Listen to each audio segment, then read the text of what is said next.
నమస్కారం SDV news కి స్వాగతం. ముందుగా హెడ్లైన్స్ చూద్దాం. ఈ నెల 1వ తేదీన పెనుమాకలో వృద్ధులకు స్వయంగా పెన్షన్లు పంపిణీ చేయనున్న సీఎం చంద్రబాబు దేశ చరిత్రలో ఒక సీఎం లబ్ధిదారులకు స్వయంగా పెన్షన్లు పంపిణీ చేయడం అభినందనీయమంటున్న టీడీపీ శ్రేణులు. విజయవాడ పార్లమెంట్ సభ్యులు కేశినేని చిన్నిని ఘనంగా సత్కరించిన టీడీపీ నేత బుద్ధా వెంకన్న తాను ఎప్పుడూ అందరి మనిషినే అన్న ఎంపీ చిన్ని బుద్ధా వెంకన్న నాగుల మీరా ప్రోత్సాహంతోనే తాను రాజకీయాల్లోకి వచ్చినట్లు వెల్లడి. కొండగట్టు అంజన్నను దర్శించుకున్న ఉప ముఖ్యమంత్రి పవన్ కళ్యాణ్ ఘన స్వాగతం పలికిన పవన్ అభిమానులు జనసేన పార్టీ శ్రేణులు. 18వ డివిజన్లో నగరపాలక సంస్థ పాఠశాల విద్యార్థులకు పాఠ్య పుస్తకాలు పంపిణీ చేసిన ఎమ్మెల్యే గద్దె రామ్మోహన్ కూటమి ప్రభుత్వం అభివృద్ధికి ఎంతగానో కృషి చేస్తోందని వెల్లడి.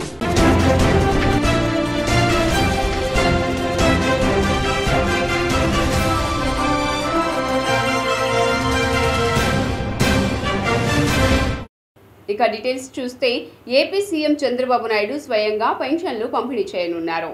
తాడేపల్లి మండలం పెనుమాకులో పెన్షనర్ల ఇంటికి వెళ్లి పెన్షన్లను తన చేతుల మీదుగా అందజేయనున్నారు. దేశ చరిత్రలో లబ్ధిదారుల ఇంటికి వెళ్లి సీఎం పెన్షన్ పంపిణీ చేయటం ఇదే మొదటిసారి. పేదింటి మహిళలకు సీఎం స్వయంగా పెన్షన్ అందజేయటం ఇదే ప్రథమం. సీఎం పర్యటనతో పెనుమాక వచ్చి అధికారులు పరిశీలించారు. పెన్షన్ లబ్ధిదారుల జాబితా అధికారులు సేకరించారు. కాగా ఎన్టీఆర్ భరోసా సామాజిక భద్రతా పెన్షన్లను జూలై 1వ తేదీనే పంపిణీ చేయాలని సీఎం చంద్రబాబు ఆదేశించారు.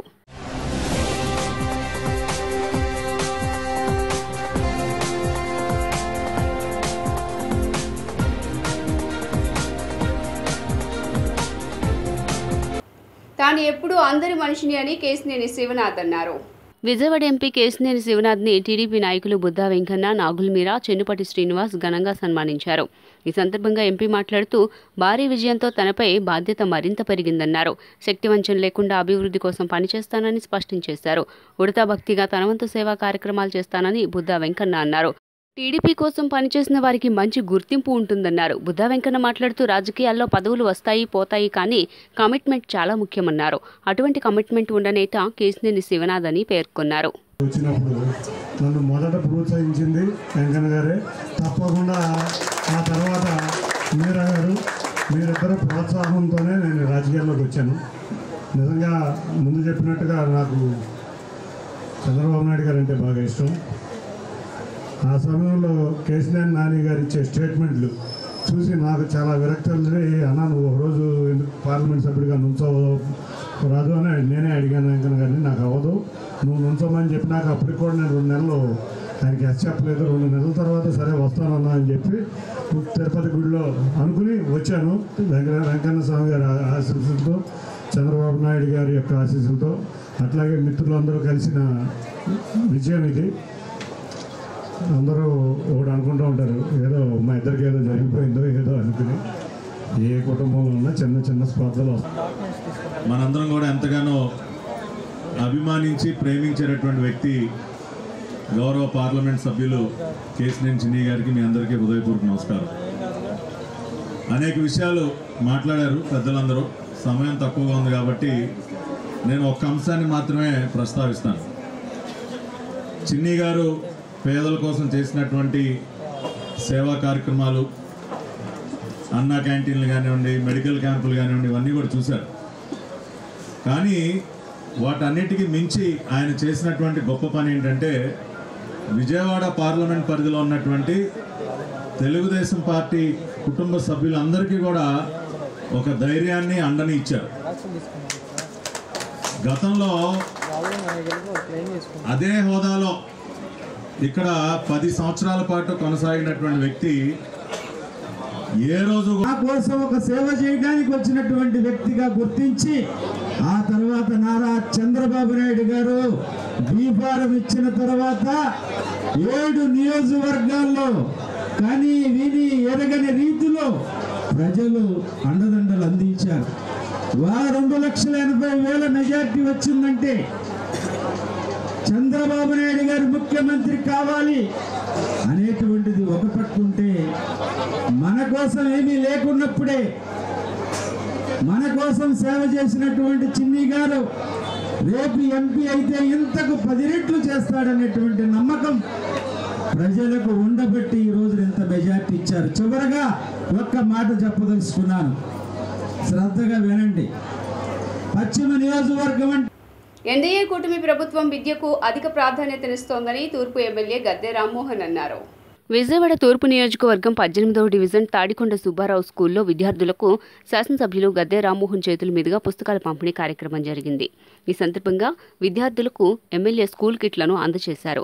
అనంతరం మీడియాతో మాట్లాడుతూ మనిషి ఒక జ్ఞానాన్ని పెంచేది విద్య అని, విద్యార్థి దశ నుండి జ్ఞానాన్ని పెంపొందించుకోవాలని ఆకాంక్షించారు. విద్యా విధానానికి ఎటువంటి ఇబ్బందులు కలగకుండా వారికి పుస్తకాలను, స్కూల్ కిట్లను పంపిణీ చేయటం చాలా ఆనందంగా ఉందన్నారు. సంవత్సరానికి 5 లక్షల ఉద్యోగాలు చొప్పున 5 సంవత్సరాలకు 25 లక్షల ఉద్యోగాల కల్పనే ధ్యేయంగా ముఖ్యమంత్రి చంద్రబాబు ప్రభుత్వం పనిచేస్తుందని చెప్పుకొచ్చారు. పిల్లలకి పుస్తకాలు, బ్యాగు కావలసిన సౌకర్యాన్ని కూడా ఇవ్వడం జరిగింది. ప్రభుత్వాలు పిల్లల్లో చదవాలనే ఉత్సాహం కలిగించడానికి, చదువుకునే వాతావరణం సృష్టించడానికి 1995లో నారా చంద్రబాబు నాయుడు గారి ముఖ్యమంత్రి అయిన దగ్గర నుంచి కూడా అనేకమైన పథకాల ద్వారా పిల్లల్లో చదువు మానేసే ఉద్దేశం రాకూడదు, తల్లిదండ్రుల్లో చదివించాలనే ఉత్సాహం కలగాలని చెప్పి వినూత్నమైన పద్ధతిలో కార్యక్రమం ఏర్పాటు చేయడం జరిగింది. దానిలో మధ్యాహ్న భోజనం పథకం ఒకసారి చూసుకుంటే దానివల్ల అనేక మంది పిల్లలు ఈ రోజున స్కూల్కి వచ్చే వారి సంఖ్య పెరగడం జరిగింది. ఇవాళ టీచర్స్ కోసం చాలా రిక్వైర్మెంట్ ఉంది. ఈ స్కూల్లో కూడా చాలామంది టీచర్స్ కావాలి.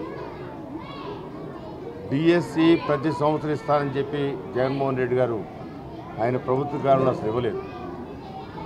ఇవాళ ఆ యొక్క లోటుని పోడ్చడానికి నారా చంద్రబాబు నాయుడు గారు ఆయన ముఖ్యమంత్రి అయిన రోజునే డిఎస్సి మీద మొట్టమొదటి సంతకం పెట్టడం జరిగింది. ఎందుకంటే పిల్లల విద్య ద్వారానే ఆ కుటుంబాల యొక్క స్థితులు గతులు మారుతాయి. మనకి వెనకాల ఏం ఆస్తులు లేకపోయినా తల్లిదండ్రుల యొక్క తపన, ఉపాధ్యాయులు చేసే కృషి వలన ఇవాళ ఈ పిల్లలు ఉన్నారు. ఈ పిల్లలకి, తల్లిదండ్రులకి ఈ పిల్లల్ని చదివించాలి అనే ఆలోచన ఉన్నా, తపనున్నా వాళ్ళని దగ్గర కూర్చొని చదివించే స్థితి లేదు. వాళ్ళకి ఆర్థిక పరంగా ఇబ్బందులు ఉన్నాయి. మరి ఇలా ఎన్టీఆర్ భరోసా పెన్షన్ల పంపిణీపై కలెక్టర్లతో సీఎస్ వీడియో కాన్ఫరెన్స్ నిర్వహించారు. రాష్ట్రంలో ఎన్టీఆర్ భరోసా పెన్షన్ల పంపిణీపై శనివారం విజయవాడ సీఎస్ క్యాంపు కార్యాలయం నుండి ప్రభుత్వ ప్రధాన కార్యదర్శి నీరబ్ కుమార్ ప్రసాద్ జిల్లా కలెక్టర్లతో వీడియో కాన్ఫరెన్స్ నిర్వహించారు. ఈ సమావేశంలో ఈ సందర్భంగా సీఎస్ మాట్లాడుతూ జూలై 1వ తేదీన 65,18,496 మందికి గ్రామ, వార్డు సచివాలయాల సిబ్బంది ద్వారా ఇంటింటా పెన్షన్ల పంపిణీకి సంబంధించిన 4,399.89 కోట్ల రూపాయలను విడుదల చేయడం జరిగిందని తెలిపారు.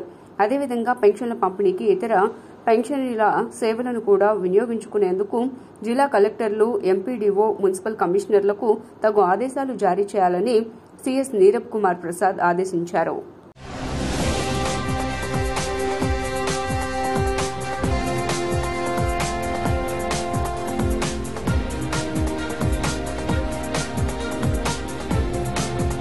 ఏపీ ఆర్యవైశ్య మహాసభ మహిళా విభాగ నూతన కార్యదర్శి సభ్యుల ప్రమాణ స్వీకార మహోత్సవం ఈ నెల 30న నిర్వహించనున్నట్లు మహాసభ గౌరవ అధ్యక్షులు సీఏ పెనుగొంట్ల సుబ్బయ్య నాయుడు తెలియజేశారు.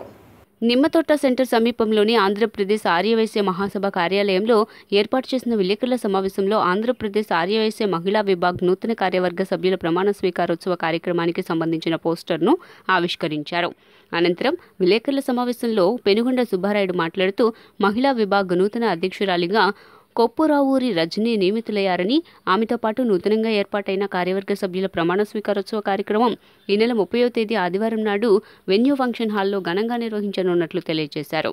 ఈ కార్యక్రమానికి ముఖ్య అతిథులుగా మాజీ ఎంపీ, ఆంధ్రప్రదేశ్ ఆర్యవైశ్య మహాసభ గౌరవ చైర్మన్ టీజీ వెంకటేష్, పరిశ్రమలు, వాణిజ్యం, ఫుడ్ ప్రాసెసింగ్ మంత్రి టీజీ భరత్తో పాటు ఎంపీ కేశినేని చిన్ని, శాసనసభ్యులు శ్రీరామ్ తాతయ్య, సుజనా చౌదరి, గద్దె రామ్మోహన్, బొండా ఉమామహేశ్వరరావు ఇచ్చేస్తున్నట్లు తెలియజేశారు. 30/6/24 సంవత్సరం ఆదివారము విజయవాడలోని నోటల్ దగ్గర వెన్యూ అనే కన్వెన్షన్ హాల్లో ఆంధ్రప్రదేశ్ ఆర్యవైశ్య మహాసభ మహిళా విభాగు వారి నేతృత్వంలో కొప్పురావురి రజనీ గారి అధ్యక్షులుగా ప్రమాణ స్వీకారము, అలానే వారి యొక్క టీము కూడా రేపు ప్రమాణ స్వీకారం చేయబోతున్నారు. దీనికి పెద్ద ఎత్తున ఆంధ్ర రాష్ట్రం నుంచి నలుమూలల దాదాపుగా 1500 మంది ఈ సమావేశానికి హాజరవుతున్నారు. అలానే ఈ సమావేశానికి టీజీ భరత్ గారు, టీజీ వెంకటేష్ గారు, అలానే మన లోకల్ లాంటి నాయకులు చిన్ని గారు, సుజనా చౌదరి గారు, బోండా ఉమ్మ గారు, గద్దె రామ్మోహన్ రావు గారు, సిద్ధ రాఘవరావు గారు, తాతయ్య గారు, అట్లనే మా మహాసభ అధ్యక్షుడు చిన్ని రామ సత్యనారాయణ గారు, మాజీ అధ్యక్షులు, అట్లనే తెలంగాణ రాష్ట్ర అధ్యక్షులు అందరూ కూడా దీనికి వస్తున్నారు. ఇక్కడ మహాసభ మాజీ అధ్యక్షులతో పాటు ఈ మహిళా అధ్యక్షులు కూడా ఈ యొక్క సమావేశాన్ని పెద్ద ఎత్తున చేయడానికి చేస్తున్నారు. వీరు జనవరి 26వ తారీఖున వీరు ఈ పోస్టులో ఎలక్ట్ అయ్యారు. ఆంధ్రప్రదేశ్ ఆర్యవైశ్య మహాసభ మహిళా విభాగ్ నూతన కార్యవర్గ ప్రమాణ స్వీకార మహోత్సవం ఈ నెల 30వ తారీఖు విజయవాడలోని వెన్యూ కన్వెన్షన్ హాల్లో రేపు ఉదయం అంటే ఆదివారం రేపు ఉదయం 11 గంటలకి ఈ కార్యక్రమం అంగరంగ వైభవంగా జరపటానికి సన్నాహాలన్నీ సంసిద్ధం చేశాము. ఈ ఆర్యవైశ్య మహాసభ గౌరవ చైర్మన్ టీజీ వెంకటేష్ గారి సారథ్యంలో మినిస్టర్ టీజీ భరత్ గారు, అలానే జగ్గైపేట నియోజకవర్గం శాసనసభ్యులు శ్రీరామ్ రాజగోపాల్ తాతయ్య గారు, సిద్ధా రాఘవరావు గారు, అలానే గౌరవ చైర్మన్ ఆంధ్రప్రదేశ్ ఆర్యవైశ్య మహాసభ గౌరవ అధ్యక్షులు వెనుగొండ సుబ్బరాయుడు గారు, అధ్యక్షులు వారు చిన్ని రామసత్యనారాయణ గారు, అలానే ఇప్పుడు ఈ కార్యక్రమం మొత్తం భుజాన వేసుకొని ఈ కార్యక్రమం ఆర్యవైశ్య మహాసభ కోఆర్డినేటర్ దర్శి వాసు గారు, మరి విజయవాడ అర్బన్ జిల్లా అధ్యక్షులు గడ్డం సత్యనారాయణ గారు, అలానే మహిళా అధ్యక్షురాలు మారం రోజా గారు, మా జనరల్ సెక్రటరీ ఆర్వేటి నిర్మల గారు, అలానే కోశాధికారి కనమర్లపూడి శైలజారాణి గారు, అలానే ఎడిషనల్ ఆర్యవైశ్య మహాసభ ఎడిషనల్ సెక్రటరీ గోంట్ల మోహన్ గారు, అలానే ఆర్యవైశ్య మహాసభ వైస్ ప్రెసిడెంట్ తుమ్మలపెంట శ్రీనివాస్ గారు, మరి వీరందరూ కూడా ఈ కార్యక్రమంలో భాగస్వాములయ్యి ఈ కార్యక్రమాన్ని అంగరంగ వైభవంగా చేయడానికి మేము అన్ని ఏర్పాట్లు చేయడం జరిగింది. అన్ని జిల్లాల నుంచి ఆర్యవైశ్య మహిళలు తరలి వస్తున్నారు. మీ ద్వారా విజయవాడ ప్రజలకు తెలియజేయాల్సింది మిమ్మల్ని కోరుతున్నాం. విజయవాడ నుండి కూడా అన్ని డివిజన్ల నుంచి మహిళలు విరివిగా పాల్గొనాలని చెప్పని మీ ద్వారా మరీ కోరుచున్నాం. 30వ తారీఖు venue function hall near government hospital, కొత్త గవర్నమెంట్ హాస్పిటల్ దగ్గరలో వెన్యూ ఫంక్షన్ హాలు 30వ తారీఖు ఆదివారం ఉదయం 11 గంటలకి. దయచేసి మీ ద్వారా విజయవాడ మహిళలకు కూడా ఆర్యవైశ్య మహిళలకు కూడా తెలిసే విధంగా మీరు మాకు అవకాశం కల్పించాలని కోరుతున్నాను. ప్రెసిడెంట్గా ఉన్నాను. ఇప్పుడు కొప్పురావు రజనీ గారు రేపు ఉదయం మహిళా ఏపీ మహిళా విభాగానికి ఆర్యవైశ్య మహాసభ మహిళా విభాగానికి ప్రెసిడెంట్గా ప్రమాణ స్వీకారం చేస్తున్నారు. వారితో పాటు వారి టీం అంతా కూడా రేపు ప్రమాణ స్వీకారం చేయబోతున్నారు.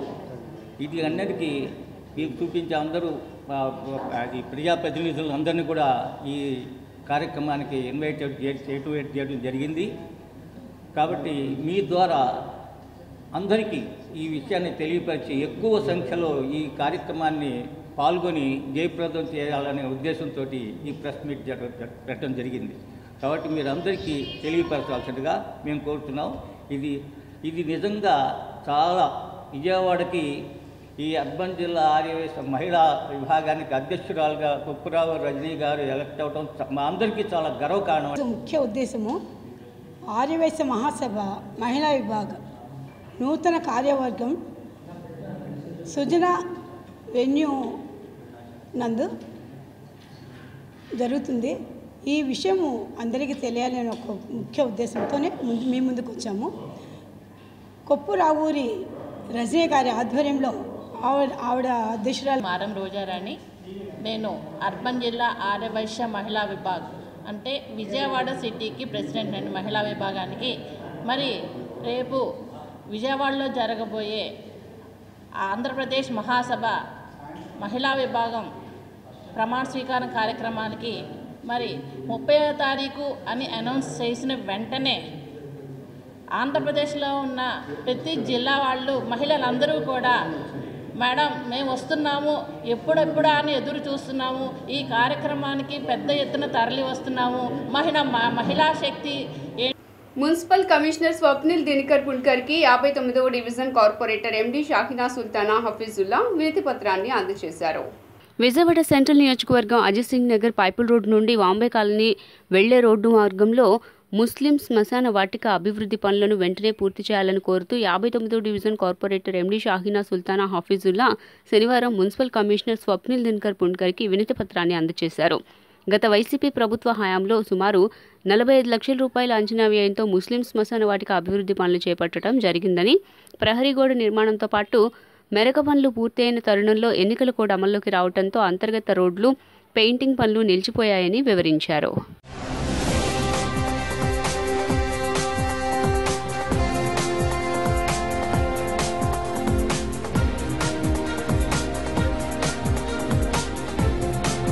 వైసీపీ ప్రభుత్వం చేసిన రివర్స్ టెండరింగ్లో పోలవరం ప్రాజెక్టు తీవ్ర నష్టం వాటిల్లిందని బీజేపీ అధికార ప్రతినిధి లంకా దినకర్ ఆరోపించారు. విజయవాడలోని పార్టీ రాష్ట్ర కార్యాలయంలో దినకర్ మీడియాతో మాట్లాడారు. సీఎం చంద్రబాబు పోలవరంపై శ్వేతపత్రం విడుదల చేయడం పట్ల వాస్తవాలు బహిర్గతమయ్యాయన్నారు. 2019కు ముందు 70% పనులు పూర్తయ్యాయని, కానీ జగన్ పాలనలో 10% పనులు కూడా పూర్తి కాలేదని విమర్శించారు.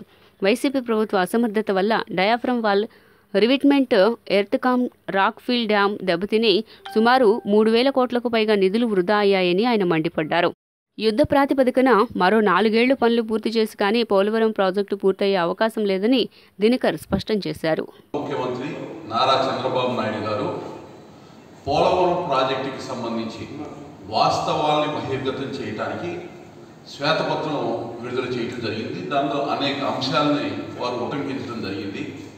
ఎందుకు ఆలస్యమైంది, ప్రాజెక్టు ఎందుకు అవుతుంది, నిర్ణీత కాల వ్యవధిలో కాకుండా ఎందుకు ఆలస్యం అవుతుంది, వ్యయం పెరగడానికి గల కారణాలు ఏంటి, గత 5 సంవత్సరాలుగా 2019 నుంచి 24 వరకు జగన్మోహన్ రెడ్డి గారి నేతృత్వంలో వైఎస్ఆర్సీపీ ప్రభుత్వం ఏ విధంగా తమ అసమర్థంతో పోలవరాన్ని ఏదైతే దాని పురోగతిని ఏ విధంగా ముందుకు తీసుకువెళ్లకుండా ఇబ్బందులు సృష్టించారు అనేటటువంటి అంశం మీద ఆయన స్పష్టంగా అనేక అంశాలని గౌరవ ముఖ్యమంత్రి చంద్రబాబు నాయుడు గారు ఉటంకించడం జరిగింది.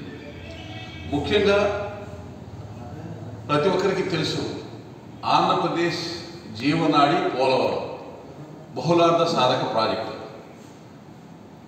లక్షలాది ఎకరాలకి ఇరిగేషన్, కోట్లాది మంది ప్రజల గొంతు తడిపేటటువంటి త్రాగునీటి అవసరాలు, అదేవిధంగా 960 మెగావాట్ల హైడ్రో పవర్ జనరేషన్, అలాగే పారిశ్రామిక వాడకకు అవసరమైనటువంటి నీటి సౌలభ్యత, ఇన్ని రకాల అంశాల ప్రయోజనాలతో కూడినటువంటి వరప్రదాయని పోలవరం. నదుల అనుసంధానం అయితే గోదావరి, కృష్ణా, పట్టిసీమ లాంటి కార్యక్రమాలు తీసుకోవడం వల్ల కానీ, పురుషోత్తంపట్నం కానీ, గోదావరి నుంచి పోలవరం ప్రాజెక్టు ద్వారా ఉందో దాన్ని కూడా స్పష్టంగా ఎగ్జిక్యూట్ చేసే ప్రయత్నం 2019 ముందు జరిగినటువంటి మాట వాస్తవం. దాని నుంచి సత్ఫలితాలు వచ్చినటువంటి మాట కూడా వాస్తవం. ఏపీ పునర్వ్యవస్థీకరణ చట్టం సెక్షన్ 90 ప్రకారం పోలవరం ఇరిగేషన్ ప్రాజెక్టు జాతీయ ప్రాజెక్టుగా గుర్తించబడింది. అది ప్రతి ఒక్కరికి తెలిసిందే. అయితే 2019కి ముందు 70% పైగా పోలవరం ప్రాజెక్టు నెట్వర్క్స్ కానీ, వాటికి సంబంధించినటువంటి పనులు, కాలువలకు సంబంధించినటువంటి పనులు కానీ, కుడి ఎడమ కాలువలకు సంబంధించిన పనులు కానీ, ఇవన్నీ ఒక 72% వరకు పూర్తయినటువంటి పరిస్థితి. ప్రాజెక్టుగా కేంద్ర ప్రభుత్వం ఏదైతే డిక్లేర్ చేసిన తర్వాత ఇప్పటి వరకు 14,418 కోట్ల రూపాయల పైచీలకు రాష్ట్ర ప్రభుత్వానికి నిధుల్ని విడుదల చేయడం జరిగింది. 2019 ముందు నాడు ప్రతిపక్ష నేతగా ఉన్నటువంటి జగన్మోహన్ రెడ్డి గారు పోలవరం ఇరిగేషన్ ప్రాజెక్టులో అవినీతి జరిగింది, దాదాపు 20,000 కోట్ల రూపాయల వరకు సహాయ పునరాస వ్యయాన్ని పెంచారు అనేటటువంటి ఆరోపణ వారు చేశారు. 2019 తర్వాత అధికారంలోకి వచ్చారు. అధికారంలోకి వచ్చిన తర్వాత ఏ ఆరోపణ అయితే ఆయన చేశారో దాన్ని మర్చిపోయి 2019కి ముందు ప్రాజెక్టు వ్యయం ఏదైతే ఉందో నాటి రాష్ట్ర ప్రభుత్వం ఆమోదించాలని వివిధ శాఖల సెంట్రల్ వాటర్ కమిషన్ కానీ జలశక్తి అకాల వర్షాల వలన నష్టపోయిన రైతాంగాన్ని ఆదుకోవాలని ఏపీ రైతు సంఘాల సమన్వయ సమితి కన్వీనర్ వడ్డే శోభనాద్రీశ్వరరావు వ్యాఖ్యానించారు. ప్రధానమంత్రి బీమా యోజన రైతులకు సరిగా అందటం లేదని, పంట నష్టపోయిన వారు ఇబ్బందులు పడుతున్నారని తెలిపారు. విజయవాడ ప్రెస్ క్లబ్లో నిర్వహించిన మీడియా సమావేశంలో వడ్డే శోభనాద్రీశ్వరరావు, కేసన శంకర్రావులు మాట్లాడుతూ రాష్ట్రంలో కూడా జీవో 22ను రద్దు చేయాలని, విద్యుత్ మీటర్లను తొలగించాలన్నారు. 4 ఎన్నికలలో మోడీ ప్రభుత్వానికి అబ్సల్యూట్ మెజారిటీని ప్రజలు తిరస్కరించి ప్రతిపక్షాలకి గవర్నమెంట్ ఫార్మ్ చేసే అవకాశం వచ్చి మన ఆ డిమాండ్స్ అమలయ్యేదానికి అనుకూలమైన పరిస్థితులు వస్తూ ఉండగా మెజారిటీ తగ్గటం వలన ఆ అవకాశాన్ని కోల్పోవటం జరిగింది. ఆ నేపథ్యంలో తప్పనిసరిగా మనం కోరినటువంటి డిమాండ్లు ఏమైతే ఉన్నాయో ముఖ్యంగా రైతాంగానికి డాక్టర్ ఎంఎస్ స్వామినాథన్ జాతీయ రైతు కమిషన్ సిఫార్సు చేసినటువంటి విధంగా సమగ్ర పంటల ఉత్పత్తి వ్యయానికి 50% కలిపి చట్టబద్ధ కనీస మద్దతు ధర నిర్ణయించినప్పుడే రైతుకి సరైన ధర లభించినట్లవుతుంది, ఆదాయం తగినంతగా వస్తుంది, అతను గౌరవప్రదంగా జీవించగలుగుతాడు ఆత్మగౌరవంతో అని ఏదైతే ఆ మహానుభావుడు చెప్పాడో అది 100కి 100 పాళ్ళు కూడా వాస్తవం. ఈరోజు భారతదేశంలో మేము చెప్పే మాట కాదు, నబార్డు మెడలో వంచి ఈ డిమాండ్స్ సాధించడానికి అవసరమైన పోరాటాల రూపాలని నిర్ణయించుకోవడం జరుగుతూ ఉంది. దానికి మన రాష్ట్రం నుంచి కూడా ఇక్కడ ఉన్నటువంటి రాష్ట్ర సంఘాలన్నిటి నుంచి కూడా ప్రతినిధులు హాజరవ్వాలని నిర్ణయం తీసుకున్నాం. అట్లాగే మన రాష్ట్రంలో కొత్తగా తెలుగుదేశం ప్రభుత్వం వచ్చింది. ఆ ప్రభుత్వం ఇప్పటికే పోలవరం ప్రాజెక్టు శ్వేతపత్రం ప్రకటించింది నిన్న. అట్లాగే ఇరిగేషన్ దీని మీద కూడా శ్వేతపత్రం ప్రకటిస్తున్నానని చెప్తూ ఉంది. ఈ రోజున మేము ఒక్క విషయం కోరుతున్నాం. మొట్టమొదట రాష్ట్ర ప్రభుత్వం ఎన్నికల్లో ఏవైతే వ్యవసాయ రంగానికి హామీలు ఇచ్చిందో ఆ హామీల్ని అమలు పరచమని చెప్పి కోరుతూ ఉన్నాం. 20,000 రూపాయలకి రైతు భరోసా పెంచుతామని చెప్పి ప్రకటించారు. ఇప్పటికే రైతాంగం వ్యవసాయ పనులు ప్రారంభించారు. ఆ కిస్తీని విడుదల చేయాల్సినటువంటి అవసరం ఉంది. అట్లాగే 1,600 కోట్ల రూపాయలు గత సీజన్లో రైతాంగం దగ్గర కొన్న ధాన్యానికి బకాయిలు ఇవ్వాల్సిన అవసరం ఉంది. ఆ బకాయిలను కూడా వెంటనే రైతాంగానికి విడుదల చేయాల్సినటువంటి అవసరం ఉంది. అట్లాగే ఏపీ ఉప ముఖ్యమంత్రి పవన్ కళ్యాణ్ కొండగట్టు ఆంజనేయ స్వామి ఆలయానికి చేరుకుని ప్రత్యేక పూజలు చేశారు. అంతకుముందు ఆలయ అధికారులు ఆయనకు లాంఛనంగా స్వాగతం పలికి దర్శన ఏర్పాట్లు చేశారు. అర్చకులు పవన్కు తీర్థ ప్రసాదాలను అందజేశారు. ఈ ఉదయం హైదరాబాద్ నుంచి విజయవాడ బయలుదేరిన ఆయనకు మార్గ మధ్యలో ప్రజలు ఘనస్వాగతం పలికారు.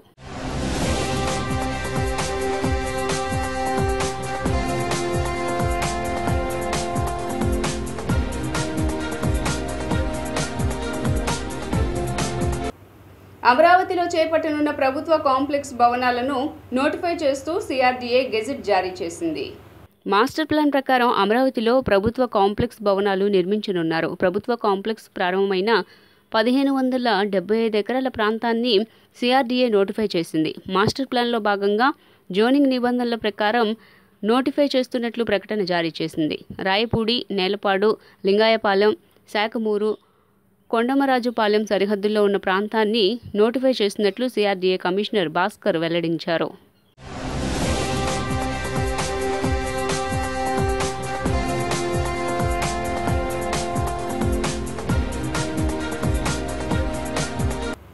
ప్రేమోన్మాది గడ్డం శివమణికంఠ చేతిలో అన్యాయంగా బలైపోయిన కంకిపాటి శ్రీరామ్ ప్రసాద్ కుటుంబ సభ్యులను వైసీపీ నేత పోతిన మహేష్ పరామర్శించారు. శివమణికంఠను చట్టపరంగా కఠినంగా శిక్షించాలని ఈ సందర్భంగా మహేష్ డిమాండ్ చేశారు. టీడీపీ కూటమి ప్రభుత్వం అధికారంలోకి వచ్చినప్పటి నుంచి మహిళలపై దాడులు పెరిగాయని ఆవేదన వ్యక్తం చేశారు. ఈ ఘటనపై ఎంతవరకు ప్రభుత్వం గానీ హోంశాఖ మంత్రి గానీ స్పందించకపోవడం దుర్మార్గమని మండిపడ్డారు. శ్రీరామ్ ప్రసాద్ కుటుంబ సభ్యులకు ప్రభుత్వం ఉద్యోగం, ఇల్లుతో పాటు ఆర్థిక సహాయం కింద 10 లక్షలు ఇవ్వాలని డిమాండ్ చేశారు.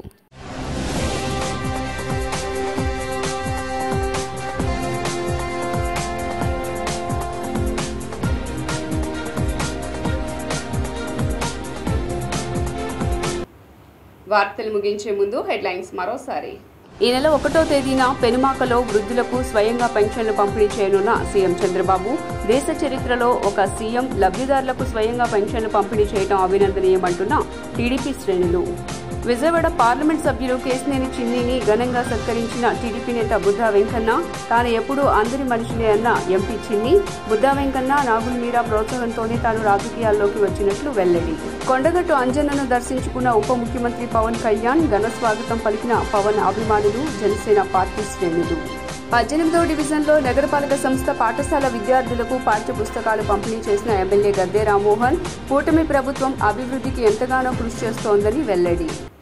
ఎస్డీవీ న్యూస్ ఇంతటితో సమాప్తం. తిరిగి వార్తల్లో మళ్ళీ కలుద్దాం. అంతవరకు సెలవు. నమస్కారం.